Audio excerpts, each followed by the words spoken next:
I was trying to get pregnant, start my family, and we ended up, experiencing infertility.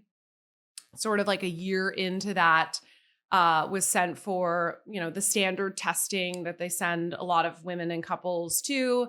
In that process was, I like to say, casually diagnosed with a not so casual like thing, which is Hashimoto's. It's an autoimmune metabolic disorder that affects your thyroid, which is your key metabolic health gland, controls weight, temperature, basically everything. And was literally told nothing about it. Was kind of like, okay, here's a pill. You just take it for the rest of your life and you'll be fine. We were also simultaneously started on an IVF journey and just kind of led to believe that, everything would work itself out. Then 2.5 years later, when, we still didn't have success. I was really kind of at the, bottom of the barrel, like emotionally. And I was like, I gotta make a change here. I gotta like figure this out myself, because I was asking questions of my doctors and not really getting good answers. So I literally just taught myself. I started reading all of my own lab results, like learning all the biomarkers and like asking questions about it. And then I also started seeing a functional medicine doctor, which at the time the doctor was referred to me as a witch doctor, but I was desperate, so I didn't care. And but I really understood like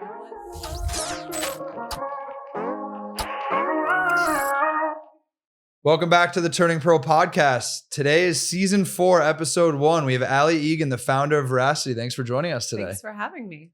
I don't think I've said this on a podcast before, but I actually had so much fun going down a rabbit hole doing research for this conversation. Okay. Because I'm an absolute health and wellness nerd, and I think we have that in common from what I understand. I'm sure we do. We've already examined your sauna, so yes, we definitely have that in common. It's a staple. Yeah, I think I would love to start by maybe just learning a little bit about your background. Like my perspective on it is you're super mom. Okay. It's like you're pregnant, starting businesses. You went from corporate America, banking to corporate America to investing to starting a company. Like you've gone kind of across the spectrum.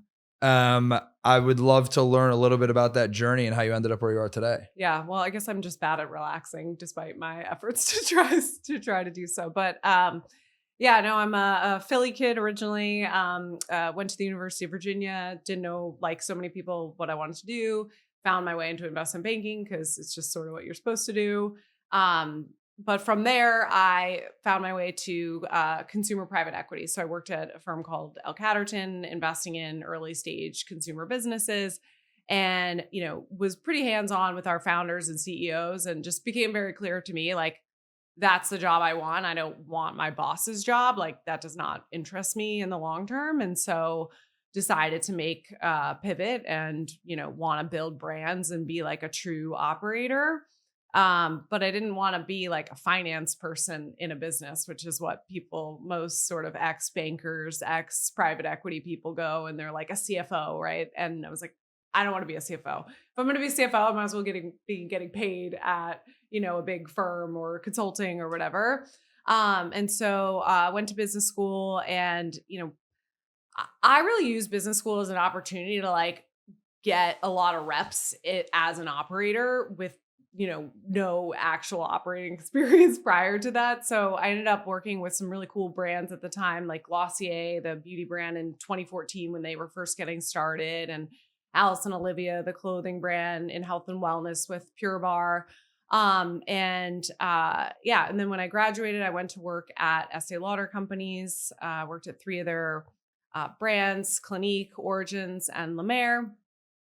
And, great experience, learned a ton, but I definitely need to be in a more fast-paced environment. I don't know how much you know in the corporate world, but things move quite slowly. Didn't make it. Yeah. I was 12 hours away. I almost got there. Yeah. Well, that's probably saved you a fair amount of time. But, just for example, something I worked on during my time there didn't come to the market till literally 2 years later. And I was getting to see that come to light.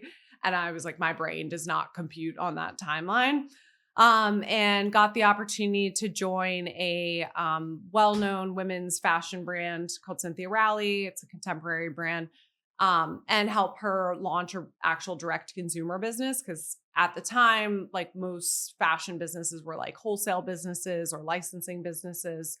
And so joined and launched her Shopify site. We launched some of our own stores, grew the business super quickly. And honestly, like that had kind of been like my dream job on paper. Thought I might be there for quite some time, but I was going through a personal health journey that, I would say like really kickstarted my, expertise in the space, and then just really saw like a big opportunity to like build a career that was aligned with like my personal passion and vision and mission, but also like a big business opportunity. And I'm like, those things don't often align, and so kind of was like, I should do this. So long story short, I was trying to get pregnant, start my family, and we ended up experiencing infertility. Sort of like a year into that, was sent for, the standard testing that they send a lot of women and couples to. And in that process was, I like to say, casually diagnosed with a not so casual like thing, which is Hashimoto's. It's an autoimmune metabolic disorder that affects your thyroid, which is your key metabolic health gland, controls weight, temperature, basically everything. And was literally told nothing about it. Was kind of like, okay, here's a pill. You just take it for the rest of your life and you'll be fine. And then we were also simultaneously started on an IVF journey, and just kind of led to believe that, everything would work itself out. I was hopelessly optimistic. Then 2.5 years later, when, we still didn't have success, I was really kind of at the, bottom of the barrel, like emotionally. And I was like, I gotta make a change here. I gotta like figure this out myself, because I was asking questions of my doctors and not really getting good answers.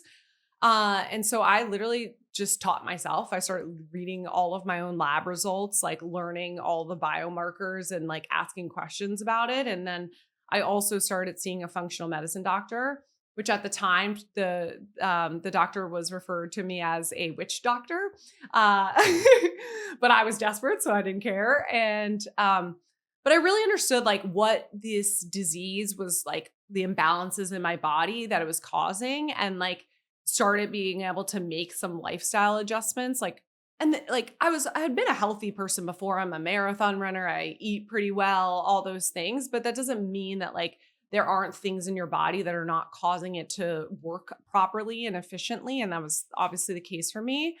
And, through making those changes, now, I have 2 children, and I've actually been able to reverse my Hashimoto, something like literally doctors don't even tell you that's possible. Like they just put you on this pill for eternity. And so, it was not intentional, because when I kind of went through this experience, I just had this like personal frustration of like, if I had known this stuff a few years earlier, I would have been able to like make some changes and then maybe not have gone through all this pain. And my experience, and like I, talked to so many other folks, and I realized I was not unique. And so my kind of insight was, this needs to come to more people earlier, like in their journey of life. But preventative medicine is like almost impossible. I think you've seen like multiple companies and, initiatives fail because humans do have a really hard time thinking long term. But, from my experience working in like the beauty world, the fashion world, I was like, there's a way of doing this, and it's connecting to like the problems that people care about today, that they're already spending money, time, brain space on, and showing them that there are like, these are all driven by root cause issues, giving them, safer, cleaner, more effective solutions that are actually getting to that root cause, and really trying to build a brand and content and engagement that is, I like to say, helping people become better CEOs of their own health. And obviously some people take that, and run with it more than others. But, really just saw an opportunity there. And it was sort of like, when it rains, it pours, because when I decided to start working on this business, I also finally found out I was pregnant with my son.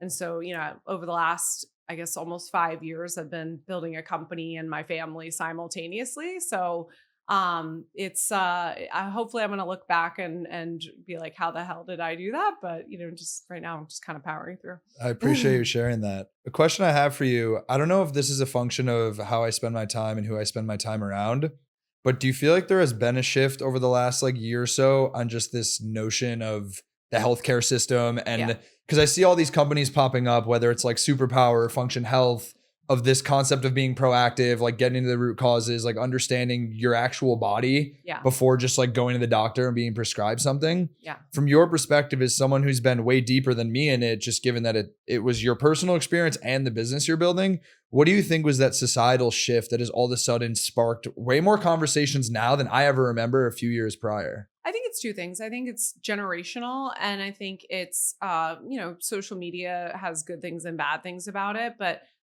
a lot of these problems are, particularly for women, are like really surrounded in a lot of shame. Like whether it's like I have acne and so I don't talk about it, but like I'm gonna like tell my doctor about it and ask for help. But then you're dismissed or just told you should go on Accutane or something like that's very harsh to your body overall. And I think so many people have experienced these frustrations years and years in the making. And, starting with millennials, but definitely more with Gen Zs, people are like, WTF, like this. And then obviously social media like kind of feeds that funnel of like people putting it out there and it not being, the shame being removed a little bit so that it's able to become more of a movement.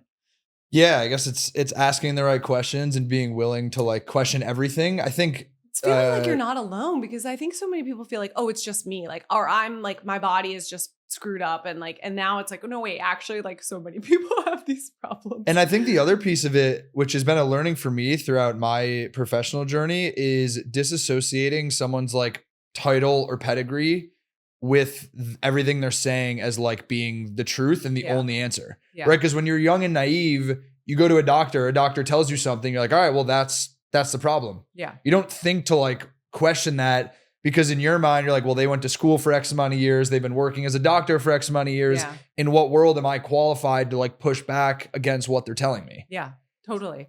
And like, I mean, honestly, it's both the like wisdom of getting older and also kind of the like disrupting your sense of like perfection when you realize like nobody actually knows what they're talking about. That is exactly when that light bulb goes off in your head. I think your lens on the world changes completely, because you're like, I can go sell the dream on a new idea that I have, and if I just sell it strong enough, someone's going to believe it. Like I can go in a room and push back on someone regardless of their pedigree and their accolades, and they might actually still give a shit about what I have to say to them. Yeah, it's both empowering and also kind of like sad, because you're like, all these people that you thought were like perfect and like a pedestal, you're like, they also didn't know what they were doing.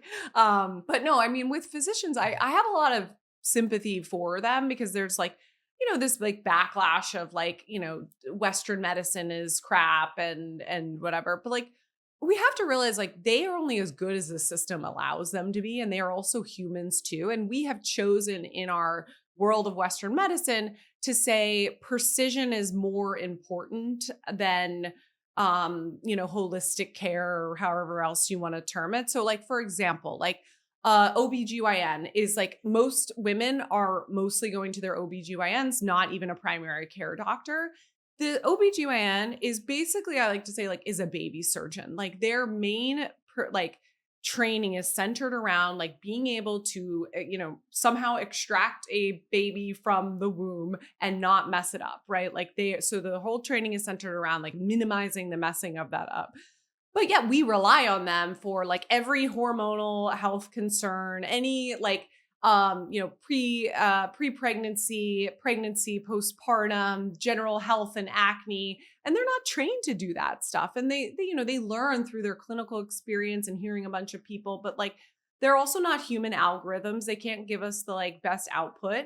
And they're not trained on some things that like would be helpful in really actually coming to the best decisions, like nutrition and, even hormone health. Like, I mean, now, I'm not a physician, but like I know a fair amount of about hormones, and I, kind of been shocked talking to doctors about actually how little they know in certain areas. Well, I think something that I realized in the midst of you just explaining that, like, so my dad's a doctor, my mom's a nurse, so I come from a medical Wow, family. yeah. But what you realize is that in the world of school and training, getting an A in a class, for example, doesn't mean you got 100% of the questions right. You can get, 90% of it and still get an A. But when you translate that into real world, when you have patients, like you kind of need to have like 100% success rate all the time. Yeah. And so having a little bit of grace for people in the medical field, knowing that they don't have all the answers is very important. But again, to the point we made before, people just assume because they have the accolades that they should have all the answers all the time. And so if they give you the wrong answer, you want to blame them for your own, your own And challenges. as a CEO yourself, like you make mistakes. They're just like, they're less consequential. Yeah, which is scary, but also the same reason that I envy those people who choose to like be the decision maker for someone else's life and like livelihood in the healthcare system. Yeah. You said something earlier that I want to go back to, which was at the beginning of your career, you went into investment banking because that's what people told you were supposed to do. Yeah. So this is a topic that I talk about a lot because I was someone who went to a corporate competitive school, fell into that trap of getting the corporate job because everyone else around me did, got the job, and then was like, no, I'm not doing it. In my heart of hearts, I know this is not what's going to make me happy. Smart. I want to understand from you, your perspective on that decision, given where you are today. Do you regret doing it? And then the second piece to my question is, what would your advice be to people who are unsure what they want to do, but know they have passions that maybe are different than what others are telling them to do? Yeah. It's funny. I've been asked to come back even to my alma mater and speak because I think that a lot of my alma mater, as I've kind of mentioned, they, people go into like banking and consulting and they use me as like the example of someone who's not, but I'm like, but I actually did do that. So I'm not sure I'm the best example, but anyhow, I think I'm torn because there's this part of me that, if you know what you want to do, you should just go do it. That's also why people say like business school is a waste of time or whatever. Obviously, I also went to business school. But like it is such good training in figuring stuff out and being like put under pressure and, it's hard. It's like dog hard work, and you building that like muscle is like will stay with you for the rest of your life. So if you don't know what you want to do, I do think like, these banking consulting things, like they build your network. Like one of my lead investor, someone who I worked with in investment banking. And it's like, why does he trust me? Because we like work together at 2 a.m., like cranking out things and stuff like that. So I would say like, I don't want to come to a place of like, it's just because it's not what I want to do doesn't mean like it's bad and should be skipped by everybody. Because like when you're 22 years old, like who the hell knows what they want to do anyway? Like you haven't even seen the world, and it's a good way. I do think like people need to like not push things off, right? Like, and that money is very tempting. Like my first year out of undergrad, I was already making more money than my parents had made growing up. Like, and that was cool. But then I also had to like take a step back from that when I said, wait, now I want to like be an operator. And I don't think a lot of people have the stomach to do that. So it's also, you got to like figure out like what your personal tolerance for that is. But it's an interesting, like, it's an interesting conundrum for young people. That I don't have a perfect answer to. Was there a specific moment that you can recall where you were like, all right, I'm making the switch? I know obviously you allude to your health journey, but was there like one specific incident that you can recall right now that you're like, this was the moment in time where I'm put on this earth to do something way more impactful and meaningful that more aligns with my values? Well, first it was when I wanted to just leave like finance and investing. And I just remember being at like all these funds will have these big investor days where they bring their LPs or their investors in and basically sing their own praises. Everybody does this. And at the time, Catterton had just exited their biggest investment ever. It was both the biggest check they'd ever written and the biggest like cash on cash return. It's called Restoration Hardware. Yeah. Ever heard of it? Yeah, but you may not know, like literally this was like a janky mall store. It was like a very like weird, crappy looking business, and like they invested in it. and brought in this like visionary CEO, Gary Friedman. Like he changed the whole brand. He literally changed the whole like way that supply chain works. Like he created something amazing. And he honestly created that modern furniture aesthetic that now has been copied a bunch of times. But anyway, in them like singing, them meaning Catterton singing their praises for having this great investment, like I just couldn't stop sitting there and being like, you guys enabled that somewhat because you need money to do things, but like you didn't create any of it. Like the Gary and his team did. And I was like, and I was like, what do I value for myself? Like I like being a creator. I like,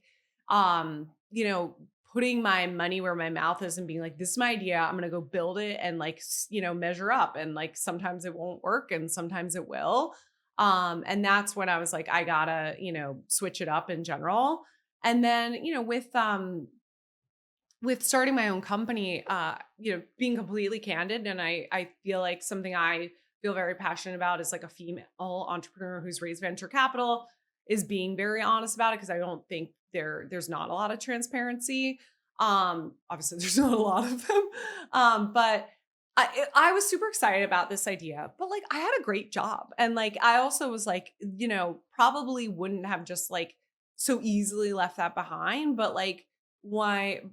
An investor who's now a big investor in my company basically was like, hey, if you want to do this, I'll be your first investor, and you can help me with my fund a little bit, and so you sort of de-risk it from a you could be a venture partner, you can like sort of it looks like you're doing something even if you're not doing something. Yeah. And that made a big difference for me because like, look, everybody has a little bit of an ego, and like to throw something away and then maybe for it to not go anywhere is really hard. But when you're like, okay, I'm at least going to have some money and I'm going to have some title that will like, allow me to feel okay or pivot back or do whatever. And that really was like, okay, this doesn't come around every day. If I'm ever going to do this, like now is the time. What drives you?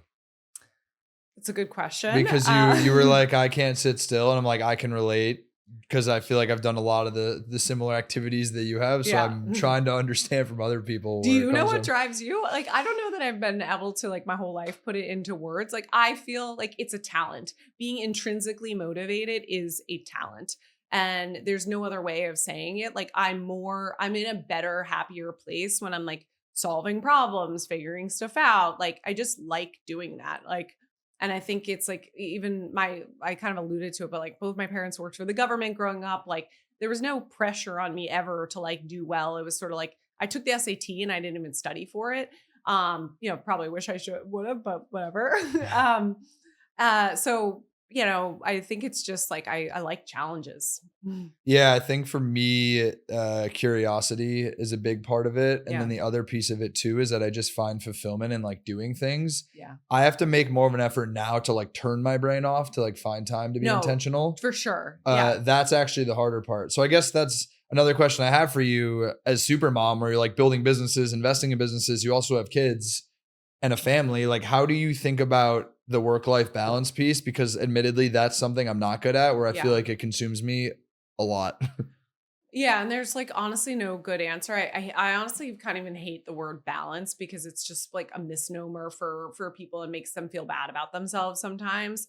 I think there's you should think of your whole life as like periodization. I'm a runner, so that's like, a term that they use. But like this is my absolute priority for either this like section of my life, whether it's a year or a month or whatever, or even if it's just part of your day. Like, so when I'm like at work, like I really try to like, I'm not like, worrying about stuff at the kids' school or whatever. Like I am very focused on this. And then, and this is hard too. Like when I come home at night, I like have to put my phone away because otherwise my brain will like go to like, oh, what did this person say or email or whatever. And then like, I'm not present for my kids. And like, I only get like, an hour and a half or something with them when I get home anyhow. So, it's been a learning journey for me. And if I actually do that, it does help with a reset, like a mental reset. Like when after I put them to bed, then I probably go back to my computer and like get all those things done that I was thinking about. But if I it's almost worse when you play in like no man's land where you're trying to like, relax, but not letting yourself relax. Like, because you're not doing anything well. It's like you're not giving the kids attention. You're not actually responding to the email. Yeah. It's like going on vacation, sitting there with your phone the whole time. You're like, you might as well just like either go on vacation and be like out, or don't go and, be productive. I feel like everyone knows that multitasking is just ineffective, yet most people still do it. I think it's just like this addiction to trying to like get everything done as fast as you can. It's just hard because there isn't enough time to do all the things that like you want to do. And something like I have, tried to learn is like, and I think being a parent is actually like a forcing mechanism to do it, is like, you have to be like ruthlessly prioritize and like just chop things off the list, and maybe you'll get to them eventually or whatever. But like, something I do enjoy is like, I do like giving back, like, and like talking to young entrepreneurs and things like that. But like, I've had to like drastically reduce that for like this point in my life. Cause like, just don't have the extra capacity. And like, part of me is like, that's something I want to do more, but like, I just gotta like, there's seasons of life for those things. You made a comment there that I want to touch on, which is around like planning for seasons of life. For you individually, how do you think about like goal setting and planning? Like, I would love to know your framework or approach to that. Sure. Like from a business perspective or a life perspective? I mean, both. How because like they intersect at some point, but even like in terms of time horizon, like, are you someone that's setting like monthly goals, yearly goals, 5 years, and then how do you see that overlay between like your business goals and your personal goals? Yeah, I think like as honestly, going through my whole infertility journey and getting older, like I've become more spiritual in that way of like what is your purpose in life, and trying to like that it can change, or the way you frame it can change. But if you like understand like what are the big things on my deathbed that like I'm gonna want to say about myself, like people use that like tombstone exercise or whatever, like trying to like remind yourself of that. And I try to like at least once a week do like a real reflection, and kind of like just like pretty free form, but like just put thoughts out there and like see what like, and then almost see my reaction to it. And I think that gives you a good barometer, like for like, are you moving in the right direction or the wrong direction? And then it's like taking those things and then trying to like actually break it down into real actions. Like, okay, what am I going to do like for your business planning? Like, if this is the big idea, like how are we going to get there? And we, for Veracity, we, really try to be like super intentional, like every quarter sitting down, like what are actual goals? Like how are we measuring them? All that kind of stuff.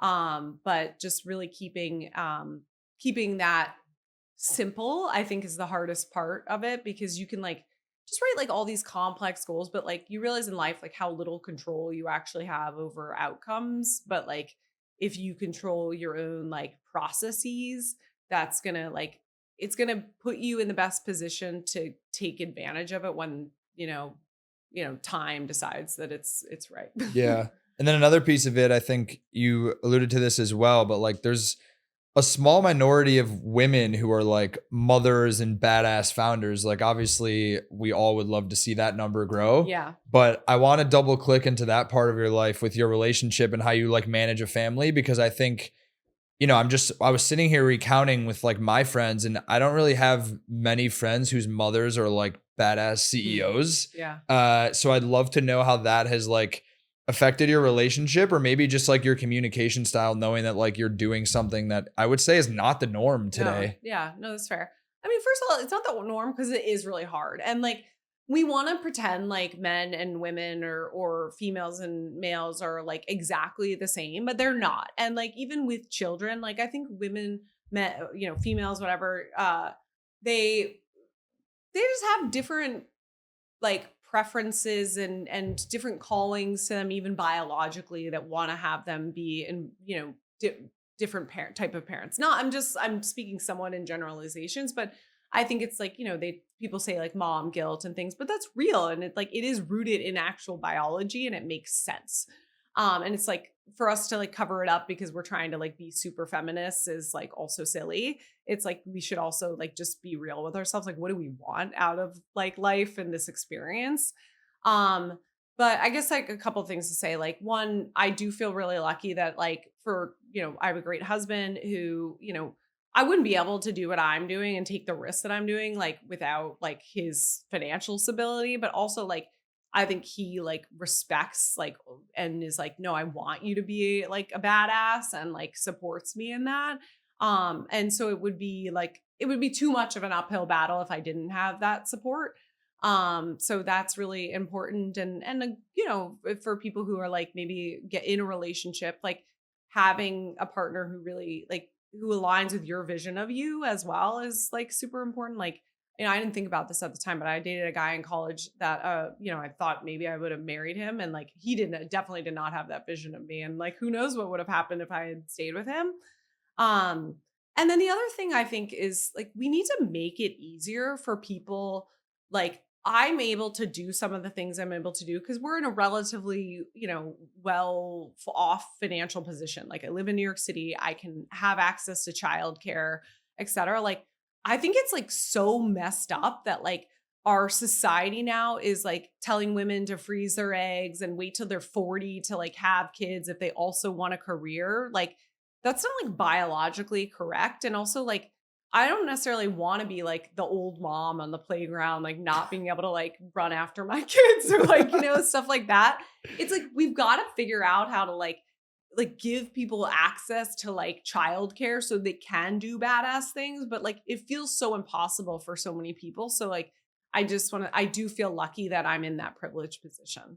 Yeah, you'll start with fixing the healthcare system, and then you can move into the childcare system. Okay. I wanna jump in a little bit deeper into your business and more just around health holistically. I think for starters, for people who are listening to this who are like intrigued by improving their quality of life, like what would you say are 3 to 4 like low barrier things that they should be doing from a habit perspective to improve their health?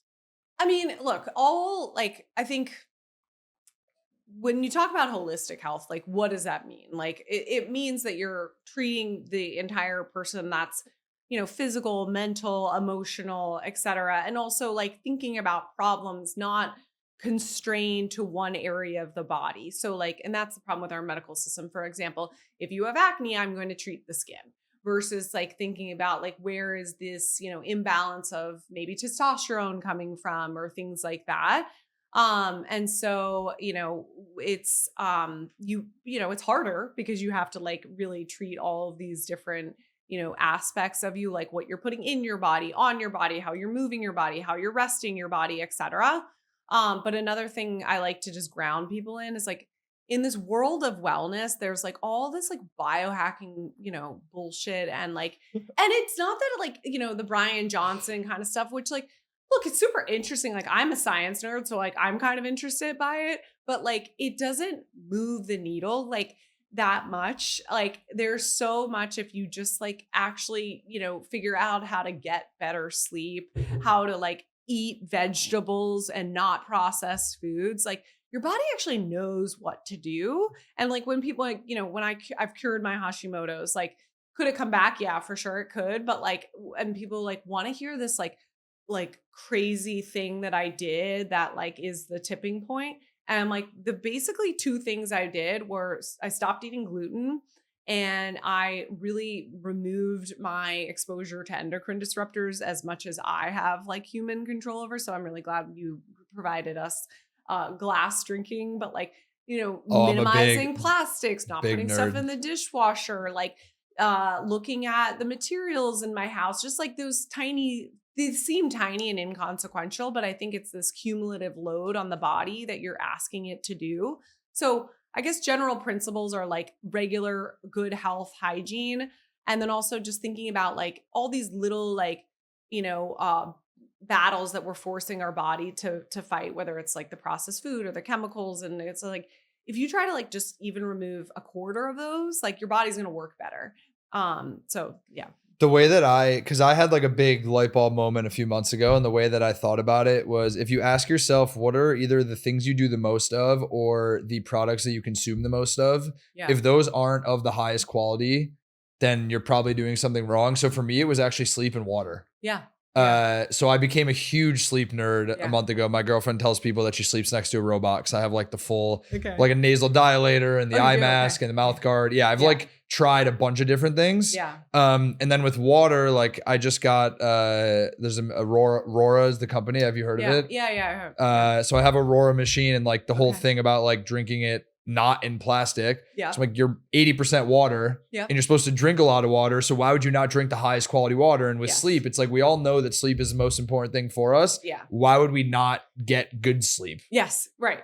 And if you do that, it's going to do way more than any sort of like NAD infusion or like cold plunge or anything like that. Like, and if you're not doing that stuff right, those other fringe things aren't also going to help. It's sort of like, it's like it's weird because we're like treating ourselves like professional athletes, but like we're not even doing like do the big things big and do the small things small is kind of like the mantra for it. People are looking for novel ideas to do like unique things, but Yeah. it's like, well, are you doing the basics first? Because if not, then you don't need, like to your point, you don't need the NAD shots if you're not drinking the right water and not getting the right sleep and not eating whole foods. Yeah. Why But I are you think it's jumping like, like people haven't like talked to people about that as much. And so like even something I think about like with Veracity and like we're, a root cause metabolic health company. And we sell supplements that are, basically very powerful plant potent alternatives to prescription drugs. But like something I say to my team all the time is like, my desire is like, I don't want to sell people just a bottle of pills. I'm trying to sell them a lifestyle of understanding what it means to like take care of themselves in the right way. Because the truth is like, we know our supplements work. We have like multiple clinical trials. We have tons of actual client, testimonials and experience. But like, no matter what you do, if you take, we have our hero supplement is called Metabolism Ignite. It's a GLP-1 alternative. And like, we have like really great like experiences with, weight loss results. But I always say like, doesn't matter if you take that and then you eat pizza 3 times a day and drink a case of beer, like you're not going to have success. And so like it matters what else you do. How do you guys think about education as it relates to Veracity? Like, is that a message that you're carrying out to someone? Like, this doesn't make it okay. Cause I think the obvious example that I'm thinking of is like Ozempic, right? Someone's like, I'm just going to take Ozempic and then I can like eat pizza and do whatever. And like, I'm just going to lose all this weight cause I'm taking this drug. Yeah. How do you guys think about like messaging and marketing in general to people to basically educate them to know that your product is more like one piece of the puzzle? It's not like this or that. Yeah. It's less flashy sometimes. And like you have, other supplement companies kind of being like, just eat these gummies and then your whole health is fixed. But like my point of view is like, this is a category where people actually want long-term results. And like, we're taking the long view of like, yeah, maybe I won't have the most flashy thing or celebrity or, but like, I'm actually trying to, educate and make a difference in people's lives so they see change. So I think it's just about, for us, it's about a couple things. It's about creating a lifestyle around it that people like feel, it makes them feel good. And it also puts them as like, really the hero in their battle against all the things that are making it hard for them to be successful. Cause I think like most people, they generally know they want to eat healthier. They want to exercise more, whatever. But like, there's so many hurdles in like actually being able to execute that, plan of action day after day, month after month, year after year, et cetera. So I think it's like from a brand. And then the other thing we do where I think about a lot is like make our key clientele now is women 30 to 55. And it's like they don't have time for bullshit. And it's like, what do I need to do? Why do I need to do it? And how do I do it specifically? So I use, this is the example I like to use is like, particularly as like a mom of young kids, we obviously just talked about sleep, but when someone's recommendation is sleep more, you're like, middle finger kind of thing. Cause you're like, yeah, sure. If I had like all the time in the world, I would sleep more. But we talk to people about like practically like, here, just turn the thermostat down, practice wear an eye mask, like simple hacks that like, they feel like, okay, I actually know how to do this. And then I can see progress. So some of it's not all like, shatter the earth, like breakthrough, but it's just like, I think do a good job of breaking down that science that like from a real trusted sources in ways that people can implement in their life. What would you say is the most overhyped wellness trend right now? Oh my God. Well, there's so many. I mean,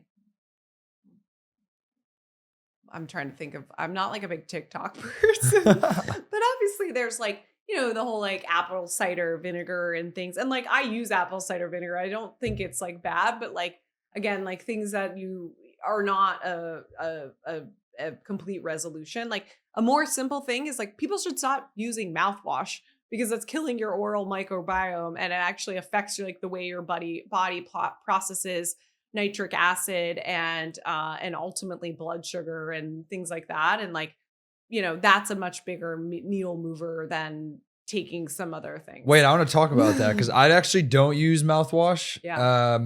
I became a flosser. Okay, well that's good. Yeah, do you know the brand Flouse?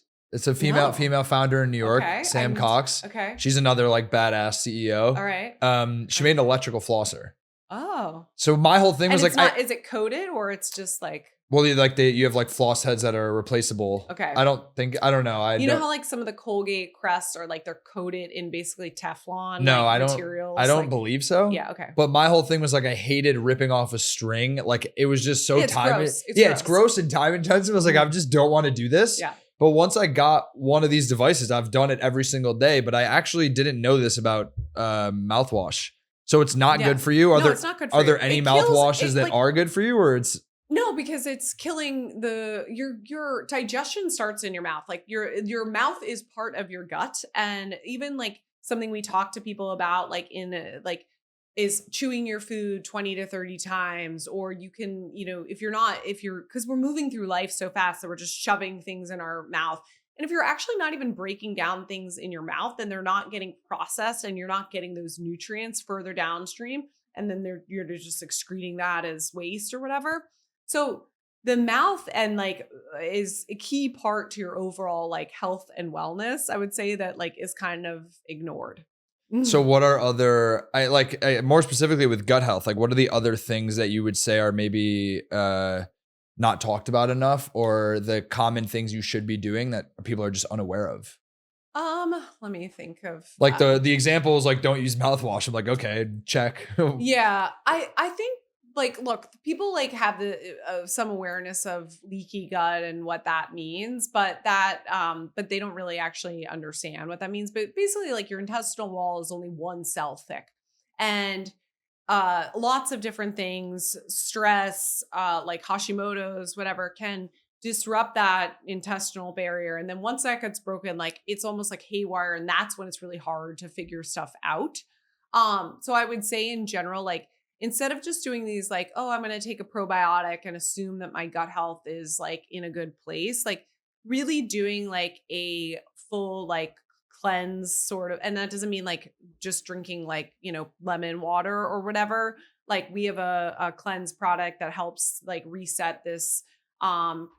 But you should also think about like, a period of time, even if it's only 30 days of like eating foods that are going to help rebuild back that intestinal barrier, because like you can't even grow the right microbiome until you like lock the door, if you would. So that's something that I think people like don't have a super good understanding of. And honestly, the science is still trying to figure out exactly. It's like you kind of have to do some personal trial and error. And the other thing I would say is like trying to eat real food that like grows your body's own microbiome is super important, because similar to drugs like Ozempic, we're trying to take everything exogenously, like, oh, this is good. So let me scientists study like, oh, GLP-1 makes you less hungry. So let's just put more of that in there. Like I like to say like nature makes things very intentionally. And when you like offset that chemistry in a major way, like it does not like that. And it's kind of the same thing, even some of these healthy things, like I'm going to take, 200 billion, CFUs of probiotics, and then my gut health will be amazing.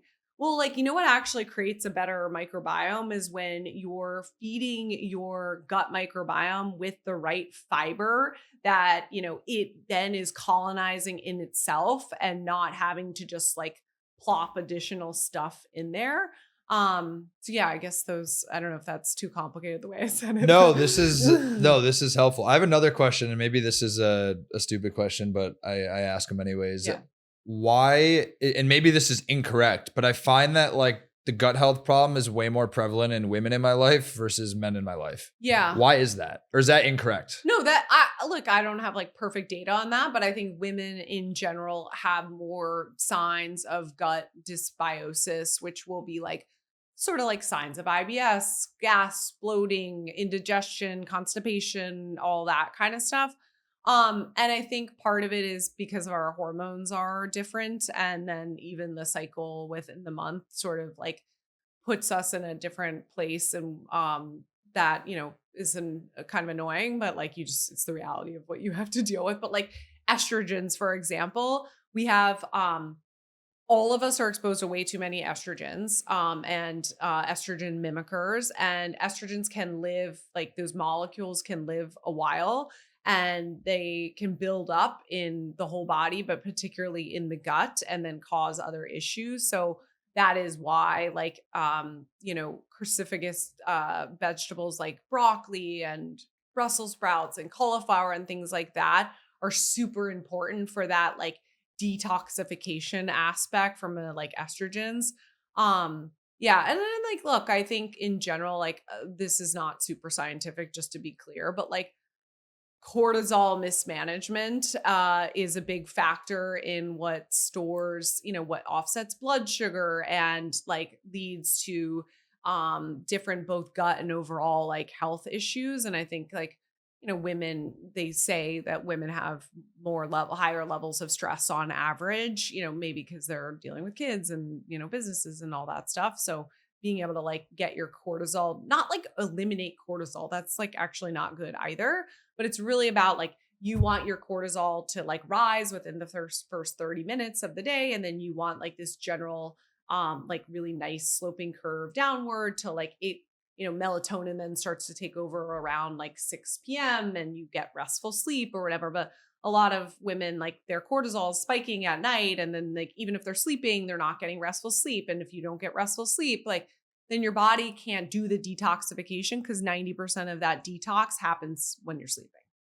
Well, I feel like this was like a health masterclass. This is what I needed. I don't think I said this, but like, by the way, I do have a health coach certification. Like I obviously like self-educated myself when I was like for my own selfish like health reasons. But then when I was getting started on Veracity, and like, our initial thought was like, how do we help people understand like their root cause issues, like that are causing all these aesthetic health concerns. And so like I went through a training and, really made sure I educated myself because I do think it's like, I'm such a nerd and I love it, but B, like if I'm going to be the CEO of a company talking about these things, like I have to know what I'm talking about. Yeah, I think that's probably a good train of thought. I'm going to take a bit of a turn here because I feel like I'd be remiss to not nerd out on this with you for a few minutes, but you have a very extensive background in e-commerce. You've worked at corporates. You have your own D2C brand. Yeah. Obviously that's the world that I eat, breathe, and sleep as well. Yeah. So would love to hear from your perspective as a brand founder, like how you've seen the ecosystem evolve over the last couple of years, and like where you think it's going, and like what's top of mind for you as a brand founder that sells on D2C. Yeah, it's so interesting because, I did a lot, ran e-commerce businesses starting in 2016. I mean, tangentially through the companies that I worked with when I was an investor, but obviously that's not as hands-on. And then like launched Cynthia Rowley's business and what I'll call like more the heyday of e-commerce when, Meta acquisition costs were super low and, people weren't doing crazy stuff on Shopify, but it was like still going, nuts. I guess like where do I see the ecosystem? Look, I think there's been this like initially there was this whole like e-commerce brands are actually tech brands, and like, because they were building their own quote unquote technology, but it was really just like the same thing as opening a store, right? Like you have to like, paint a store. If you're going to open like a physical retail location, you have to do the same thing from a technology perspective. And then people realize like, oh wait, that actually is just like base case. Like how do you like turn on the lights basically? But I think that like the best companies and brands are going to win when they understand like the analytics from an e-commerce perspective, like who are my customers? What is the journey? How do I like understand lifetime value and, all the like hardcore data stuff. But then they're also managing that with like, how do I build a brand on top of that and make sure I'm building a branded experience? Because I think the next phase of where we're at from an e-commerce perspective is like, you can see some of these like not to belittle them, but like kind of more random brands that you hear about and you're like, that's a $200 million brand. And you're like, and honestly, it makes me look at myself sometimes and I'm like, holy shit, like what am I doing wrong? Because we're not quite there yet. You're getting there. But like in the e-commerce world, in a branded world, it's still like, how do you build something that's actually enduring? And it's a combination of the physical product side and then the like engagement side and trying to make a good client experience. We call our customers clients. So I don't, maybe that's not a super specific answer, but it's like, who's going to win? It's like, they really going back to like the heart of why I love consumer in general. And it's like marrying that art and science of the two. How did your experience as an investor in the world of consumer inform like decisions you've made on the operator side? And like, do you think there are things that you learned as an investor that like expedited your learning curve to like avoid mistakes once you built your own brand? Yeah, I think where I'm like a bit of an anomaly, hopefully in a good way, as like a founder, is like I have this like personal passion. I do a lot of our content. I have, speak about the actual health issues. But then like I'm also like an operator and from like I know how to like run a P&L. And I think that's really the training that sticks with me of like understanding like, okay, how are we balancing, growth versus cost and what should my tech stack look like? Because I think a lot of people, particularly in e-commerce with this stacking of stuff, right? Like you have your Shopify store and then you have apps and it's like, it's not even always transparent, like what your carrying cost is for these things. Cause even like you get billed in all these random ways, like some it's through Shopify, some it's elsewhere. So you're like trying to keep track of it is like really hard. But like if you actually like look at it and you're like, oh my gosh, like for us to even turn on the lights in this business, it's going to cost us this amount of money a month. And then you start backing into like, okay, well, what does that mean we have to do revenue wise and, new customer versus repeat and all that stuff. I think it just like having a deep knowledge of that just helps you to not have so many mistakes. And, in the world where acquisition isn't free anymore, like having less mistakes is just going to make you a more successful business. We're almost at time here. So there's a couple last things I want to talk about. One is your marathon running. Okay. So I ran one marathon in New York and realized like, I don't think marathons is necessarily the thing. Okay. But I'm curious from your perspective, like what is the self-talk that you go through for these miles that you're just putting in every week, given like how busy your life is? You gotta, if it's your thing, you gotta love the process. And I think about that with like even building a company, like it's so freaking hard. And is it worth it when like, even if you have a big exit, I'm just like making a scenario up 10 years down the line, you get this heyday thing. But if you haven't loved that last 10 years of your life, like obviously you don't have to love every single second of it. But if you haven't loved it, like, is it even worth it? Like, and so like, I love the process, like, and I love it because like, look, it's partly, I have 2 kids, like my business, like I have a thriving business, but like, it's like sort of like once like I get out the door, like the day is just like bananas and you don't get a chance to like breathe. And like, I live right near Central Park. I get to run with friends and just connect socially and like have that like human part of my day before any of the clock starts. And I just think that's so valuable. And then it's just like, it's stemming back to our conversation and like what motivates you. Like, it's just cool to see what you can do. And some days it's like less than you would want. And some days it's more, but like, I think, there's not as many things in our day-to-day lives that like are as honest as something like running. Like you put in the work and you get to see the results. Like, and there's not as many variables that sort of screw that up. And I actually really like that because even other parts of life, they're just so much messier. Yeah, I really like that. In spirit of turning pro, looking back at your journey, what would you say is the number one turning pro moment along the way where you felt like things just went to a whole new level for you? That's a good question. Look, I think getting the opportunity to run the business at Cynthia Rowley just like put my career on a different pedestal of you just get a lot of respect. And that's like, getting that respect is really helpful in just, convincing people to give you money to start a company and do other things. And but I guess like the caveat there is like, because I had I went to Harvard Business School and I had a bunch of people like reach out to me like, how do I get to be a CEO and whatever? And you're like, you also got to like be patient. And I think it's like about just putting in the work and like when the luck comes, just being ready for it. But it is nice to get that validation because it's just like, people work on heuristics and, having some of those cheat codes just helps you. Amazing. Mm. Well, I appreciate you coming on today. Yeah, this is really fun. You want to just look at that camera, Yeah, let okay. everyone know where they can find you and what you're working on. Yeah. So my company is Veracity. You can find us on our website, veracityselfcare.com, or on Instagram or TikTok under the same handle. Amazing. Yeah. That's you. it. This is fun. Awesome.